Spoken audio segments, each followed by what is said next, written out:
Hello, good afternoon. I hope you're enjoying the Congress so far. And this is the fourth talk on stage Yale. And this time we have Swantje. She will tell you something about the complex nature of cellular roaming and how roaming is implemented in recent smartphones.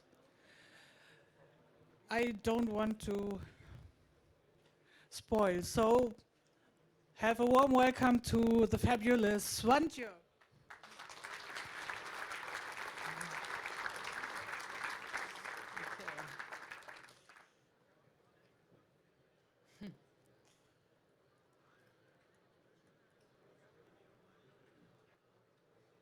All right. All right. Hi, everyone, and welcome to my talk. Great that so many of you are here today. I will talk about our work on how roaming agreements enable 5G machine-in-the-middle attacks. And this is a joint work with Francesca Gringoli, Matthias Hollig, and Jiske Klaassen. But first, I would like to introduce myself. I am Swantje Lange, and I'm a PhD student at Hasso-Plattner-Institut in Potsdam. And my work focuses on the security of cellular networks. So I'm looking into the different components like fake base stations, the implementation and behavior of smartphones, and SIM cards. But let's start with 5G roaming. We are already at the 5th generation of cellular networks, but high-value targets of state-sponsored attackers can hardly hide. High-value targets, who's that? That are usually people who are journalists, human rights activists, or politicians. And if they are kind of in the spotlight of their state, they really have issues here. Because we saw in the past that 2G was commonly used for rogue base stations attacks. Nowadays, you can just turn off 2G in current versions of Android and iOS. So like this attack surface is minimized. But then 3G came into place, and 3G introduced network authentication. With network authentication, the network has to authenticate to the phone, not only the phone to the network. Like this, we have a mutually authenticated connection, and this really limits the actual attack surface to the messages which are sent before the authentication. But yeah, since the system was not now more secure, people started to look into roaming, because roaming is a very complex system, so roaming could be used for attacks. We already had some very interesting talks about that at the past at CCC. And after 3G, there was 4G, as you probably know. With 4G, the cryptographic session keys were very much only bound to one network. So you could not trick the network to use one session key for multiple roaming networks. And like this, roaming got a bit more hardened. And with 5G, there was a so-called proof of presence added, which means that a visited network where a user is roaming has to prove to the user's home network that the user is really present in this visited network. So this is another thing that makes the roaming system more secure. But still, there are reports from the last years showing that law enforcement agencies and spyware vendors use roaming and the mechanisms of lawful interception to still exploit their target phones. So we wanted to know, how can they even do this? Because the system has so many mitigations right now. To understand how roaming can be abused, we first have to look into a legitimate roaming scenario. In the legitimate scenario, we have a user who is visiting another network. And the idea of roaming is that this user can still get cellular connection.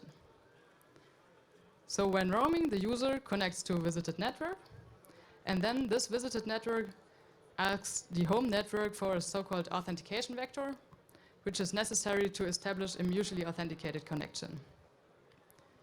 The operators of the visited network and the home network, they have a so-called roaming agreement, which is a contract that allows billing of the customers, so of our user here, and of the roaming partners, so they can bill each other with this.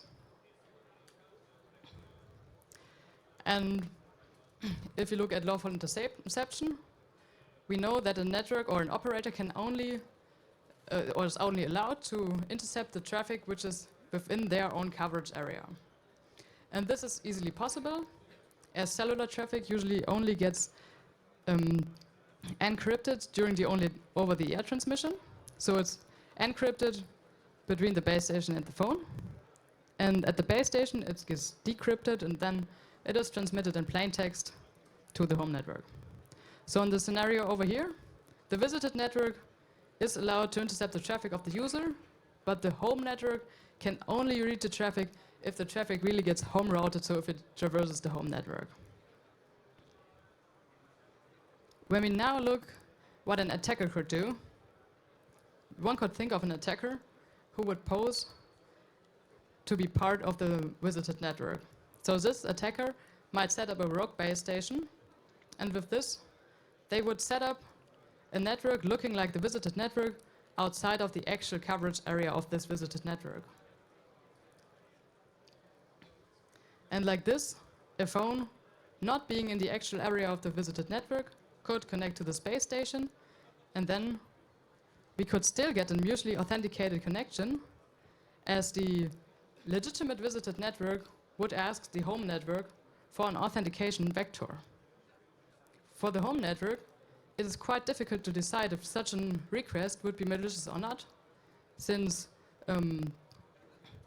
actually we want that the user can roam. So we want a happy user who gets a connection, and we want to bill our roaming partners.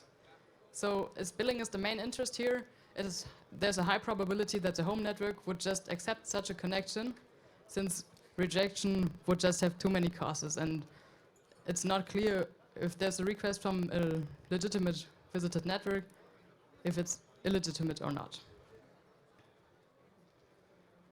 Looking at the attacker assumed in this model, we have a state-sponsored attacker who collaborates with a mobile network operator, and like this, they may force the operator to get access to their lawful interception interfaces. And the attacker uses a software-defined radio as a rogue base station. And since network traffic can be routed globally, they could be located in the same country or in a different country as the mobile network operator they are collaborating with. Using this setup, our attacker tries to achieve a machine in the middle position. Because, as I already explained, the network traffic gets decrypted at the base station, and from the base station on it's transmitted in plain text. So the base station itself is a perfect candidate for a machine in the middle. You might know nowadays most of the traffic is encrypted using TLS. So the overhearing at the base station is indeed limited. But you might also know that state-sponsored attackers are really interested in getting to know as much as possible about their target. So they might acquire exploits for the baseband, for example, because baseband exploits are pretty reliable nowadays.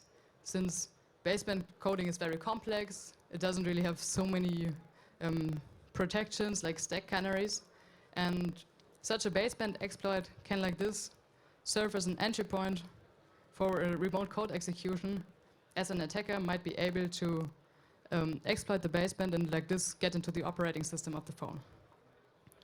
And if they're in the operating system, they can do whatever they want. They might install some spyware apps or exfiltrate data or whatever you can imagine. But how does all of this look like from the user's perspective? You might know that on Android and iOS, you usually see the name of the network you are connected to on top of the phone in the status bar. But where does this name come from? There are different sources for that. We have a list in the SIM card of network names and network IDs. The network ID always consists of a country code, which identifies the country, and a network code, which identifies the network within a country. So the SIM card can have a list of those network names and network IDs, but also the phone itself has a list of network names and network IDs. But it is assumed in the standard that those locally stored lists might be outdated. So actually the network itself provides an update mechanism. The network announces its name and its network ID. And if we are roaming, on Android at least, we see a little R indicating that the phone is roaming.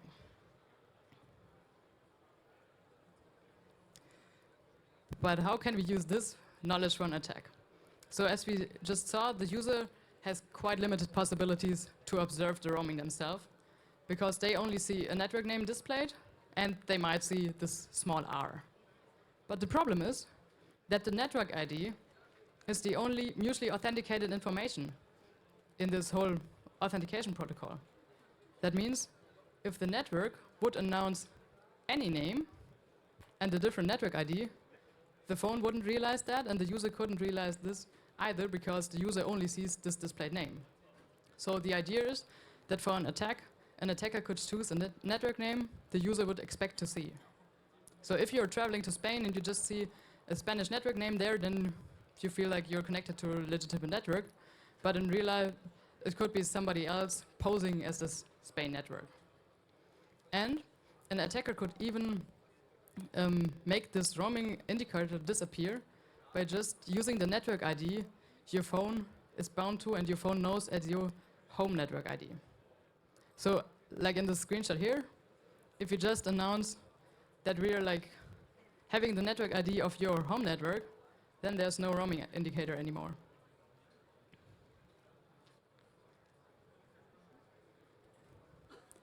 And if we kind of want to perform this attack, then there's also always like this visited network, which kind of wrongfully requests for the authentication vector.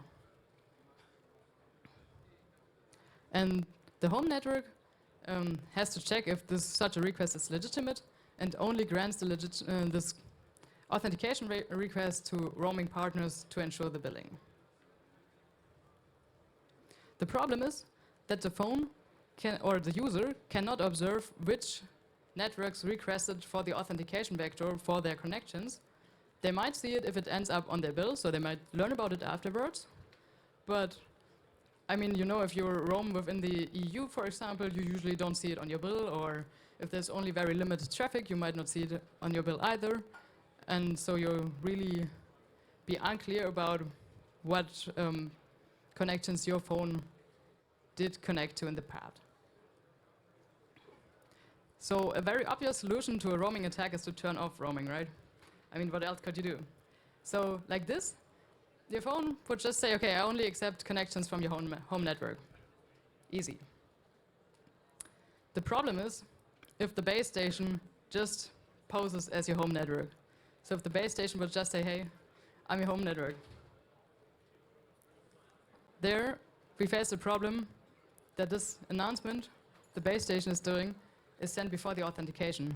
So the phone actually has no measure to check if the network name and the network ID the base station is sending is legitimate or not.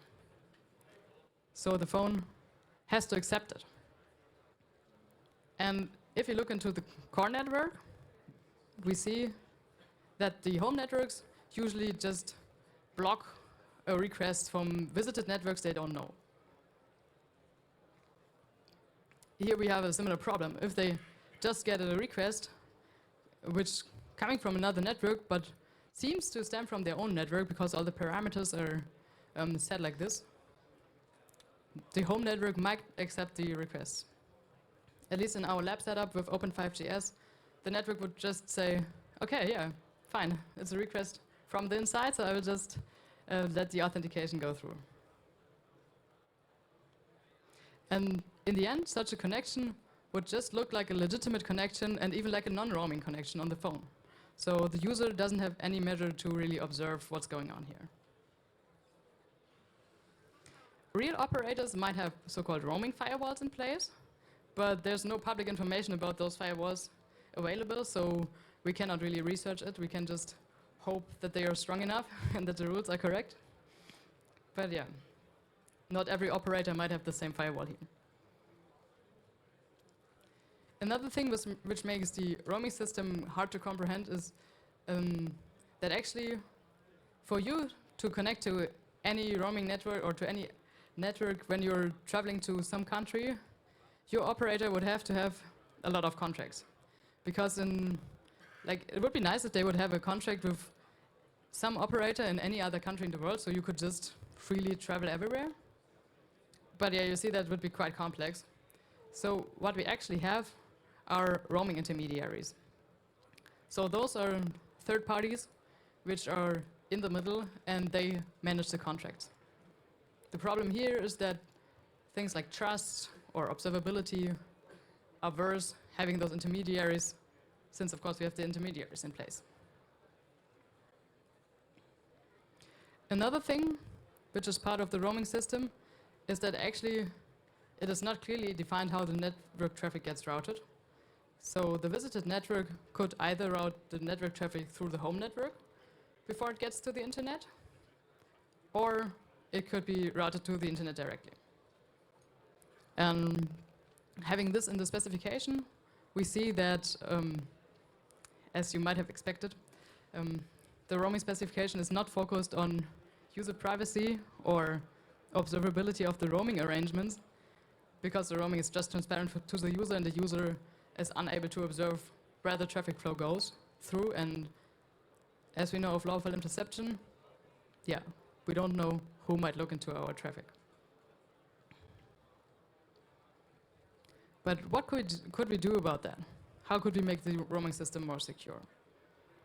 So one thing, of course, would be to employ some end-to-end encryption. Because right now, a rogue base station provides access to the decrypted traffic of any connected phone. And changing the system and not decrypting the traffic at the base station, but having an end-to-end encrypted traffic, already makes it more difficult for rogue base stations to be such an effective measure. A problem here is that if we would have end-to-end encrypted traffic, lawful interception would not be possible in the same way as it is right now. So law enforcement agencies might not like the idea to do it like this. Another thing we could think of is to have a visible trust chain. Because right now, the trust decision is only taken by the core network.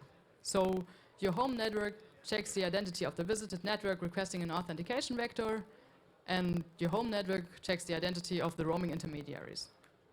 But you as a user don't see any of those. So we could think of just showing the information which was used to build up the trust for the connection to the user. I mean, as you might know it from TLS, you can inspect the certificates, and then you know who's in the chain and what's behind your connection. Another thing we would like to have in cellular networks is that we would like the user to be able to inspect the network properties. Because right now, they don't even see the network ID by default. So the network could just pose as anyone, and yeah, you have to believe what you see on the screen. But you might imagine that if we would like to see the trust chain, we should be able to build up the trust chain and to really propagate information about the trust chain to the phone. So that would require a change in the specification, since we would have to pass this information through. And of course, the user interface design of these phones should be changed, because like this, it would just be easier to inspect the network properties or trust chain information without installing special apps. But since we don't have those mitigations yet, we could think of how a user could realize that their roaming connection is abused. One idea is to trace out the path the traffic is taking. Because like this, you could just see if your network traffic takes the usual path or if it's routed differently. Could work.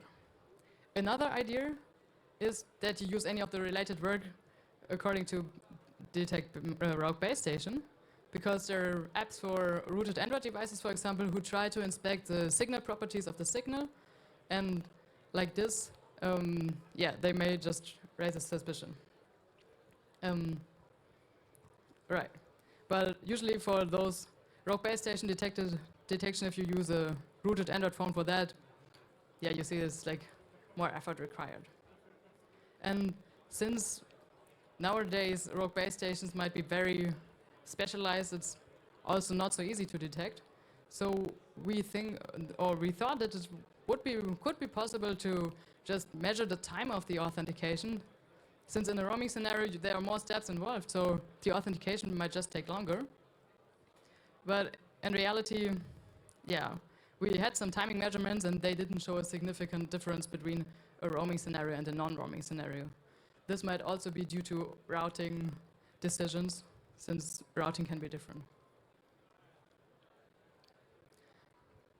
But what really users could do themselves is, at first, to mitigate the attack surface for rogue base station attacks in general, is to disable 2G. So on iOS nowadays, you can enable the lockdown mode. You can find it in the settings, in the privacy and security settings. And if you enable the lockdown mode, then 2G is automatically disconnected. That doesn't mean that it's not working for emergency calls. So if you're in an emergency situation and there's no 3G, 4G, 5G available, then your phone is still using 2G, but your phone is kind of protected against those simple rogue base station attacks where just somebody puts up a base station and your phone would connect to it. But the thing of the lockdown mode is that it also imposes a lot of security measures on other apps. So the behavior of your apps might change, or you might have to really check, because usually lockdown mode is like, okay, this app behavior could be changed, so if you don't want it to be changed, then you might want to disable lockdown mode for this app. So yeah, it's actually meant for people who are really think that they are targeted for any kind of attack. And on Android and current Android, it's a bit easier. There you can just disable the connection to 2G in the network settings. Another thing you could do is that when you're roaming, that you then turn off the automatic network selection. Because in roaming, usually your phone might switch the networks, depending on signal strength or whatever. And if you turn this off, you really have to take a conscious decision which network you will connect to. The thing is, you could also be tricked into a connection, but it's less likely since you really have to pick it yourself. And there's no connection which you didn't notice because it's only a very short time and your phone did it automatically. So this part of the attack is mitigated. And another thing you could do if you are having an iPhone, you could join the CellGuard beta test. CellGuard is an app developed at TU Darmstadt.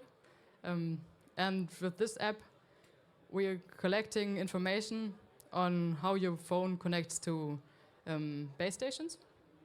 And if there's something suspicious about it, so if the signal strength is lower than usual, or if there are some weird rejections in the path, then the app might warn you about those suspicious connections. Concluding on our work on how roaming agreements enable 5G machine-in-the-middle attacks, we must say that the 5G roaming security really is focused on preventing billing fraud. And like this, machine-in-the-middle attacks are possible, and they are still actively exploited.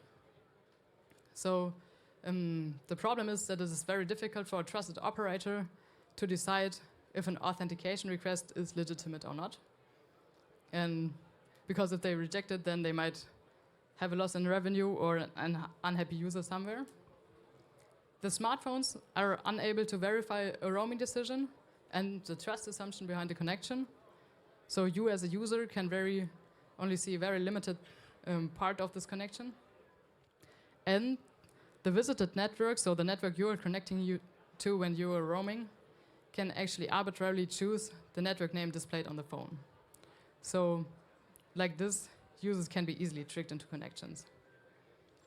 I think that we need some major change in the system to make it more secure and to prevent machine-in-the-middle attacks in the future. Thank you.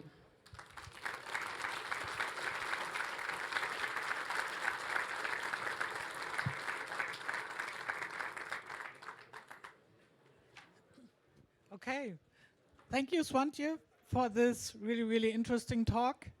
I bet you in the audience have many questions to her. So give us a sign if you want my microphone.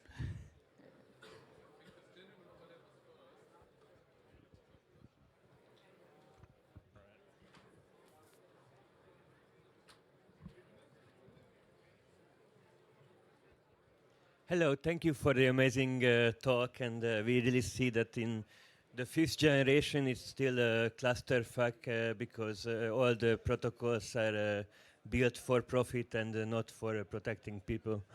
So I hope this work contributes to that. And my specific question is, in the beginning you said that for this kind of attack it is good to have a state actor. So my question is, why do you need a state actor to pull off the attack? Thank you very much. Okay, so the idea is that a state-sponsored attacker usually has better means to really convince a legitimate visited network to work together with them. That's one thing. I mean, you could also be somebody with a lot of money and say like, here. And the other thing is that as we kind of introduced this aspect that the attacker might have a baseband exploit, that's also part of why we said it could be a state-sponsored attacker, since baseband exploits are not so cheap. So it's usually more what a state-sponsored attacker do. And actually, when we read the reports, usually what happens is really kind of state-motivated. So yeah, we think that probably state-sponsored actors are in place here.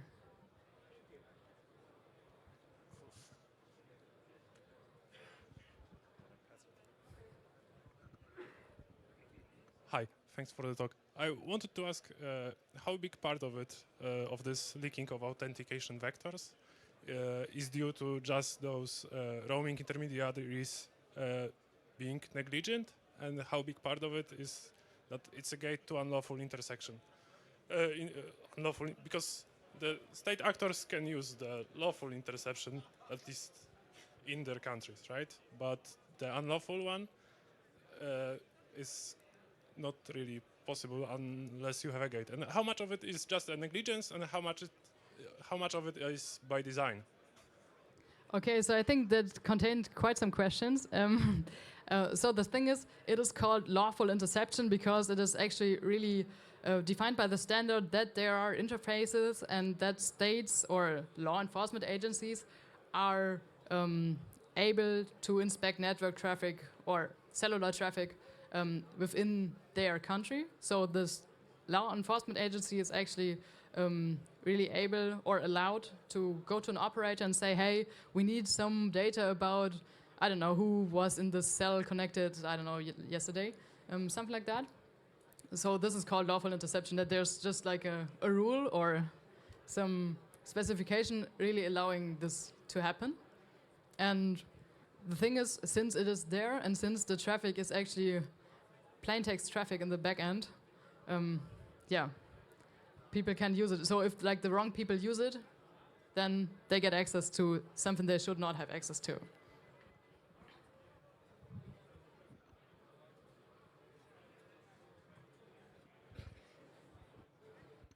Yeah, thank you for the very interesting talk. What I'm very curious about is now the roaming intermediaries. Who are these companies? Where are they based? Under what jurisdiction? And they're also quite large unlawful state actors. And it might be a good idea for an unlawful state actor with a lot of money to run such a roaming intermediary, maybe at the lowest cost provider because the monetization is somewhere else. So what do you know about these intermediaries? Actually, there's not so much public knowledge about the intermediaries. We know that there are like companies which you can find if you really dig into it, then you can find them. Those kind of have a big impact since they collaborate with a lot of different operators. And yeah, they are potentially based all over the world. So because they are in the middle of the system, so it's not that you can say, oh yeah, that's like this server being based in Germany or something like that. No, it's rather somewhere, and that's the problem with the trust in the system, right? That you have those companies sitting in the middle, and you don't know 100% who's controlling it and what are they doing with it. Yeah.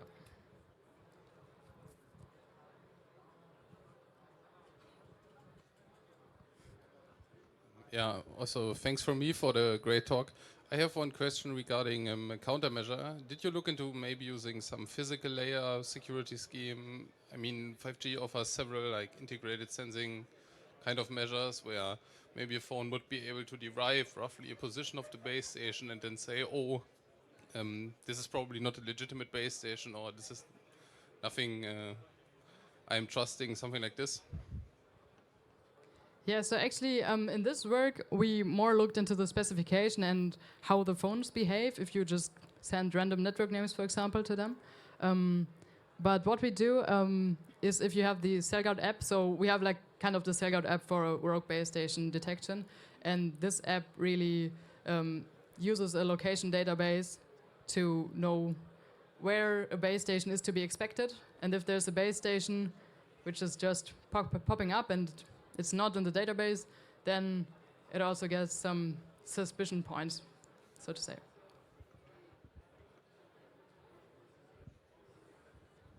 A lot of mobile phone providers have the option that you can disable roaming entirely in their own GUI when you log into your account. Do any of those fake home network attacks still work if roaming is just disabled on the carrier side? Because the user may enable that configuration. Yeah, so I think if you disable the roaming, then we have just the problem that I showed, that if the network poses to be the home network, the phone is unable to distinguish if it really is the home network sending a message. So for the phone, it really looks like it would be the home network contacting the phone. I mean, if you really block the carrier, maybe it's like, then the carrier would block authentication requests. I don't know of that because I didn't look into this.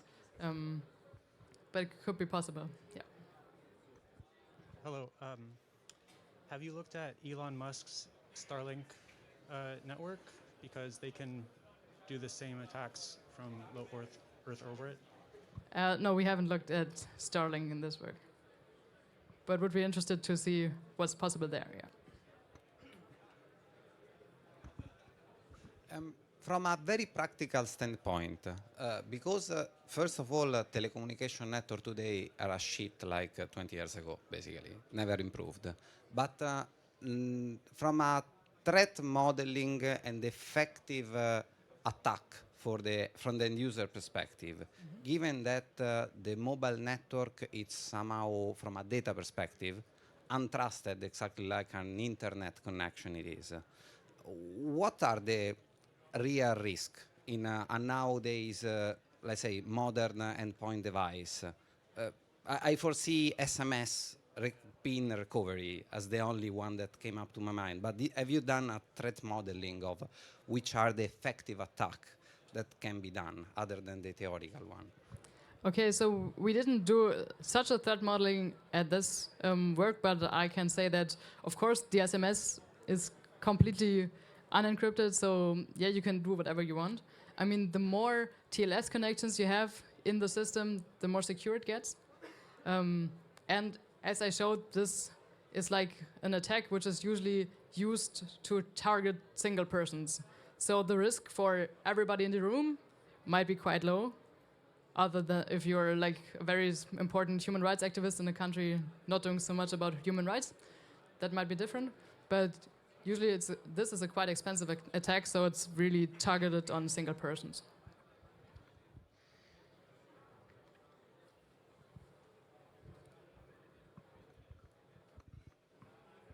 Hi, thanks for the talk. I got two quick questions. One is, are you aware of any malicious actors actually using these weaknesses in the wild? Have you had any signs of compromise traced somewhere? Yeah, so in our research, we didn't look so much at the compromise, but we just read the reports which were out there from Amnesty Tech or Citizen Lab, and they really said, okay, there were some roaming attacks on certain persons. So, and if you know the person which got attacked, and if it's like a politician in a certain country, you might have the suspicion Sure. that who All right. could be the And another quick one. You said, I mean, I wanted to ask if when you set up your rogue base station, does it just connect to the upstream providers over the plain internet? Is it, or do you need access to some special networks? So usually if you set up a base station, then you have to connect to the core network of the operator. And this is different than the plain internet. So like this, you really have to connect to the interfaces of the operator, because actually the traffic, which is like authenticating a phone in the network, only goes through those special cellular networks. So you have to contact the core network and you have to kind of log in as a base station. And if the base station is there, then you can say, hey, I have a customer here. Do we want to authenticate the customer? And then you can ask the core network, and the core network will then provide the authentication vectors or ask the roaming partner to provide those.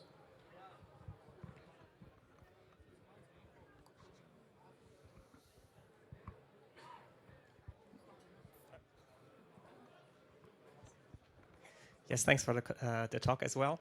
I have one question. How can this be fixed without relying on external parties? So if we forget about the remote code injection into the baseband for a moment, the way I have understood your talk is like, please correct me if I'm wrong, you need to have end-to-end encryption of the user plane, at least from the device into the core network of the mobile network operator, of the home network operator, or even better, to a VPN gateway outside of that in your own control. So is that kind of the solution for today? If you think that is something that is targeted towards you, that you have a VPN on your device and then only allow internet traffic over that VPN right from the start of the connection, is that the solution today? I'm not sure if you can. So I mean, having such a VPN would be, of course, very good for your surfing in general. But the problem is that if you get like phone calls or SMS, they are still in the cellular world. So you cannot really, as a user, you cannot really steer how they get transmitted. And with this, yeah, you're not the person who decides what happens here. But yeah, for your internet traffic, having a VPN is always a good idea. But I mean, if you would have like an end-to-end encryption, that's already quite good, I would say.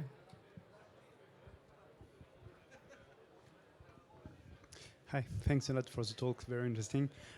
Just a quick question, you said that it's pretty expensive to run such an attack. Like, what is it exactly? Like, how much does it cost for people to do this kind of stuff? I mean, I didn't calculate it through, but the thing is, if you want to have a rogue base station, which is really a rogue base station in the quality that your phone would connect to it, then you would like have a good SDR already, which can be like 10,000 euros, I think. I mean, if you try to set up your own test network, you realize that it's already a bit hard to get a legitimate test connection to run. So having a rogue base station is a bit harder. And I mean, for the exploits, you can look it up online what exploits costs, but that's usually very high cost. So, but I didn't calculate it through, so it's what you can do.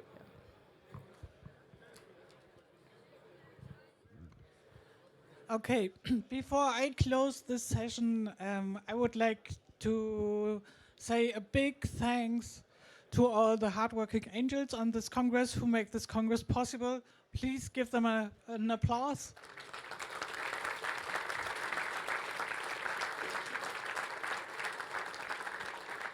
And thank you to all our wonderful speakers like Swantje. This was really, really outrageous, interesting, inspiring. Thank you so much. And this is your applause. Thank you.